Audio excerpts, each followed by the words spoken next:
नमस्कार बच्चों, live class में आपका स्वागत है। कल आपने जो अपना हिंदी का दूसरा पाठ पढ़ा था लहासा की ओर,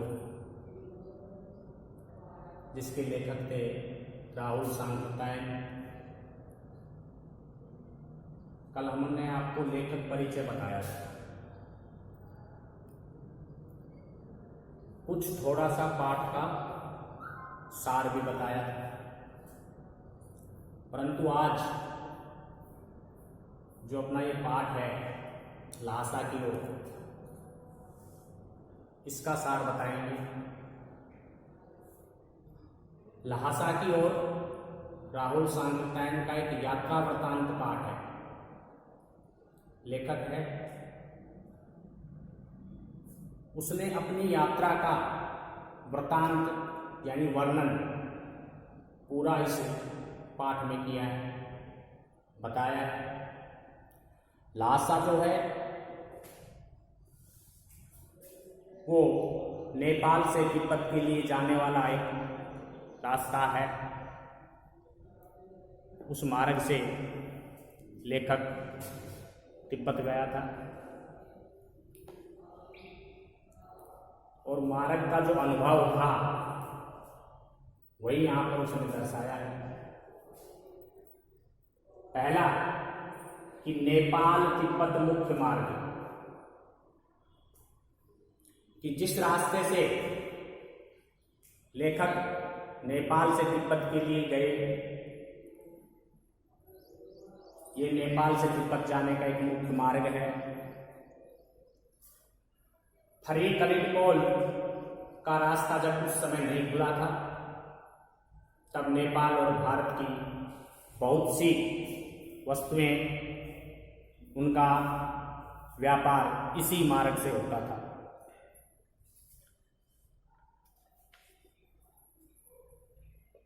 यह व्यापारिक और सैनिक मार्ग है, इसलिए रास्ते में जगह जगह फौजी चौकियां पड़ती हैं, जिनमें कभी फौजी चीनी फौज रहा करती थी।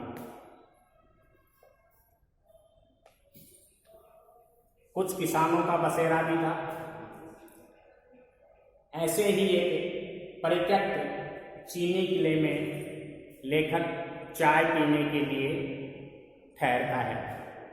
परित्यक्त का अर्थ होता है त्यागा हुआ, परित्यक्त छोड़ा हुआ या त्यागा हुआ।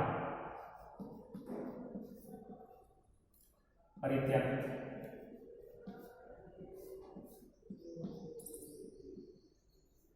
छोड़ा हुआ या त्यागा हुआ।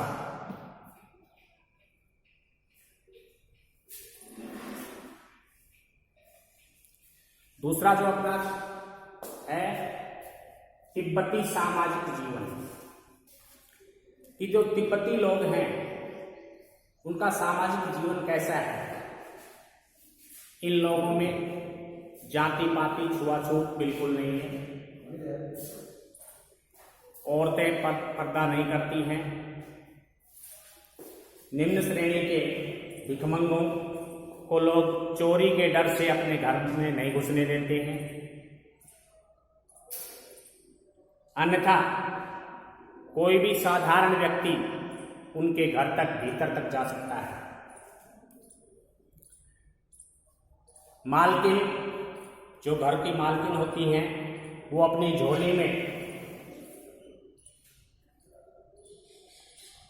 चाय, मक्खन, डोडा, नमक आदि रखती हैं, और यदि उनके कोई अतिथि आता है तो तुरंत उसे वो बना करके टोंटीदार, मिट्टी का एक टोंटीदार बर्तन होता है या यूं कहें केतली टाइप की, उसमें ला करके उन्हें दे देती है।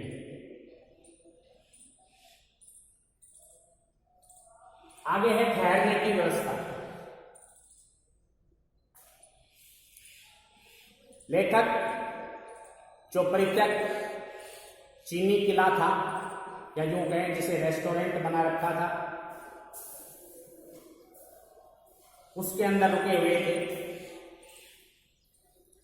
एक व्यक्ति किले के ऊपर, जिसे राहदारी यानी प्रवेश द्वार के ऊपर जो चौकीदार होता है, वो आया। उन्होंने लेखक को 2 चिटें दी और नदी पार करने के लिए, जो जोधपुर के अंदर एक नदी है, नदी पार करने के लिए दी। और जोधपुर कहते हैं मजिस्ट्रेट, जोधपुर मजिस्ट्रेट।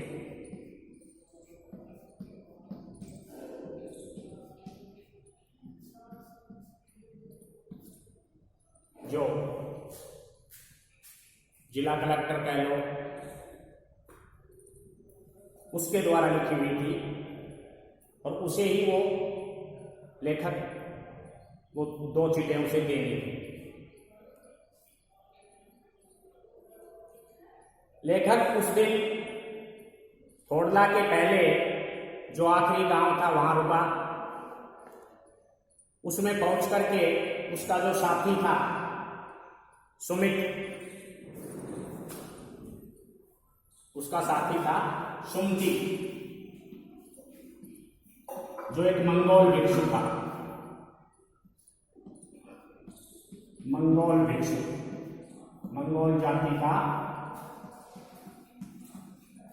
भिक्षु।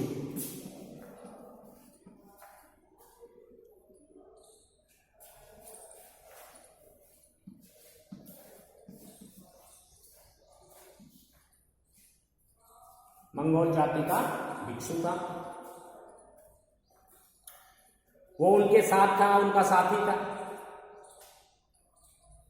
क्योंकि वो वहां की भाषा जानता था, वहां के लोगों को से उसकी जान पहचान थी, इसलिए वो लेखक का यूं कहीं एक तरह से गाइड था।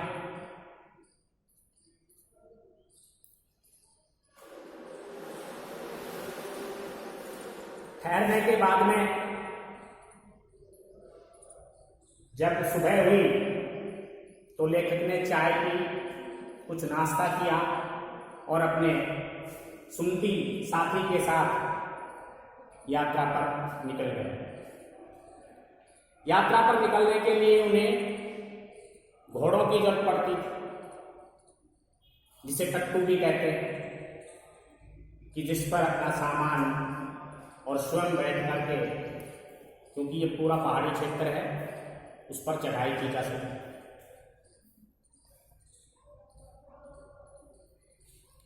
लेखक घोड़ों पर सवार होकर के एक भद्र यात्री के वेश में, भद्र यात्री यानी एक सज्जन पुरुष के वेश में बैठ करके अपनी यात्रा पर निकल गए।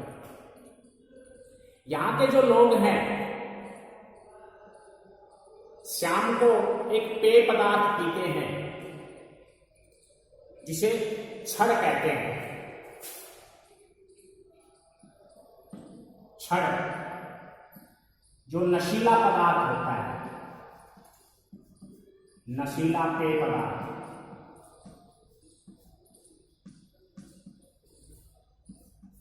वो पीते हैं। आगे आता है डोडा थोड़ला का जंगल। अब जब लेखक ने अपनी यात्रा वहां से शुरू की, उस चीनी किले से, तो उसके मार्ग में डोडा, जो तिब्बत का बहुत ही खतरनाक स्थान है,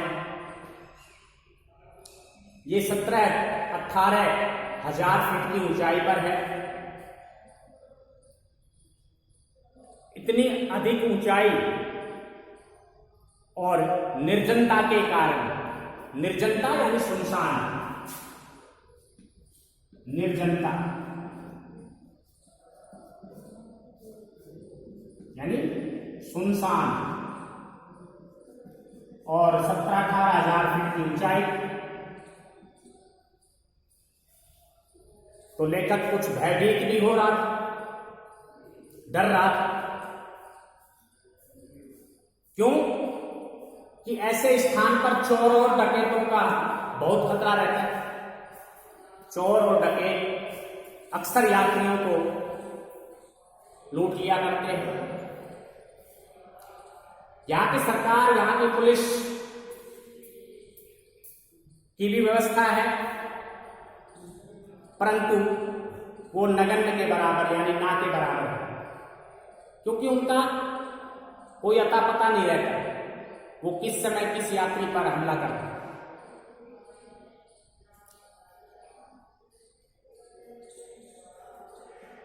यहां के लोगों के पास, सभी के पास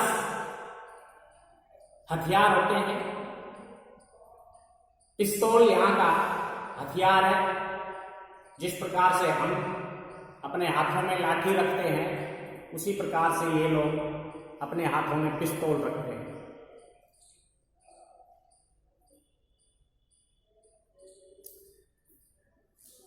यहां जो गरीब लोग हैं वो भिखमंगे हैं। आने जाने वाले यात्रियों से वो भीख मांगते हैं और उनके जो भीख मांगने का तरीका है वो है कुची कुची 1 पैसा दे दो, यूं कहकर के भीख मांगते हैं। उसके बाद है घोड़ों की सवारी। लेखक और उसका साथी अगले दिन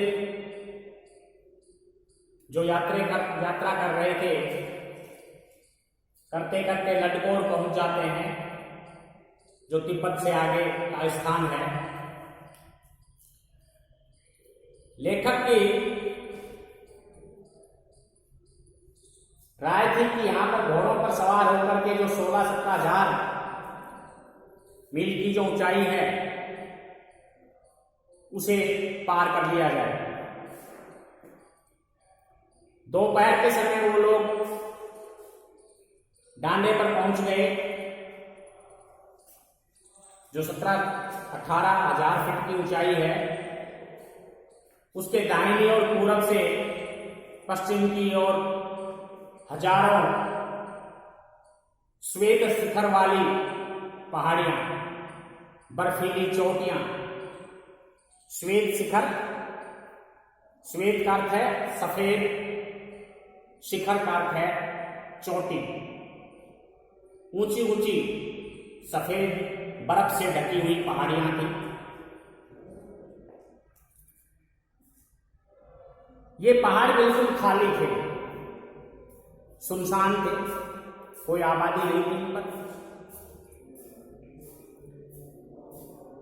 न कोई हरियाली थी, सिर्फ बर्फ ही बर्फ थी। यहां का जो सबसे ऊंचा स्थान है डोंडा, उस स्थान पर एक देव स्थान, एक मंदिर है, जिसे पत्थरों से, सींगों से, रंग बिरंगी झंडियों से सजा रखा था। अब है उतराई पर भटकाव। लेखक जब इतनी ऊंचाई पर पहुंच गया, उसकी विपरीत दूसरी तरफ उतराई थी, उसे नीचे उतरना था। परंतु लेखक के पास जो घोड़ा था, जो टट्टू था, वो कुछ आलसी, कुछ सुस्त था, वो धीरे धीरे चल रहा था। उसके साथी के पास, जो यूं कहें उसका गाइड बन रहा था, उसके पास जो घोड़ा था वो तेज कर रहा था, इसलिए वो सुनती लेखक को छोड़ करके काफी दूर चला गया। लेखक रास्ते पर चला जा रहा था, आगे चल करके दाईं और बाईं ओर 2 रास्ते चले गए। लेखक गलती से बाईं ओर घूम गया। कुछ आगे जाकर के उसने पता किया कि वो गलत रास्ते पर आ गया है। वो फिर वापस आया, और वापस आकर के उसने उसी स्थान से दाहिनी ओर अपने घोड़े को घुमाया।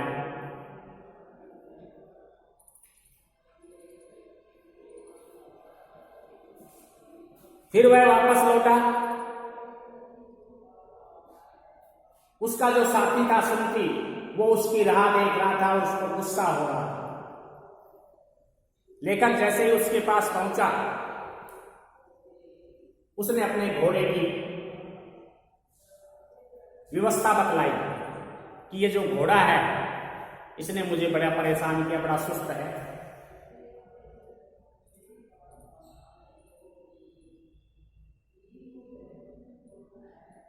वहां पर पहुंच करके उन दोनों ने वहां का जो प्रसिद्ध पेय पदार्थ है सत्तू, वो पिया।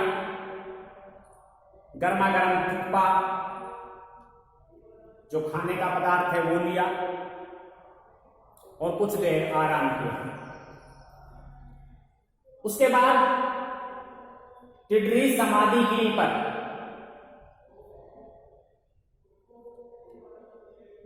यह टिड्री समाधिगिरी एक पहाड़ी क्षेत्र का विशाल मैदान है, जिसके चारों ओर पहाड़ियां ही पहाड़ियां हैं। इस विशाल मैदान के भीतर एक भी पहाड़ी नहीं है।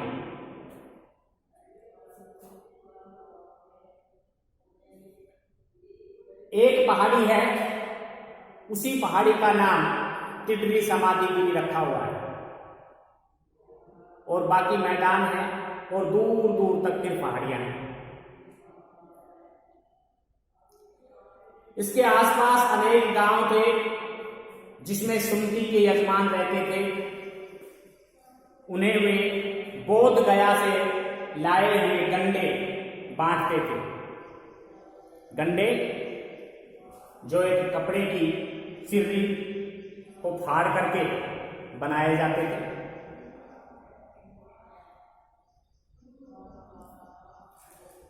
लेखक ने सुमति को कहा कि उसी गांव में गंडे बांटे जिस गांव में वो रुकते हैं।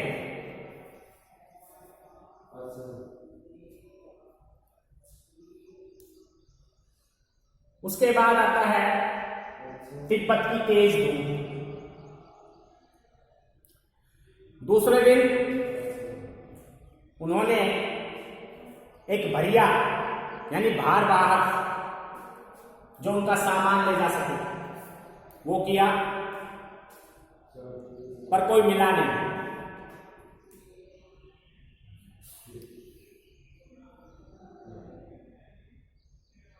लेखक को भार वाहक ढूंढने में काफी समय लग गया। जब भार वाहक नहीं मिला तो उन्होंने निश्चय किया कि स्वयं अपना सामान अपनी पीठ पर लाद करके हम अपनी यात्रा पर निकलते हैं।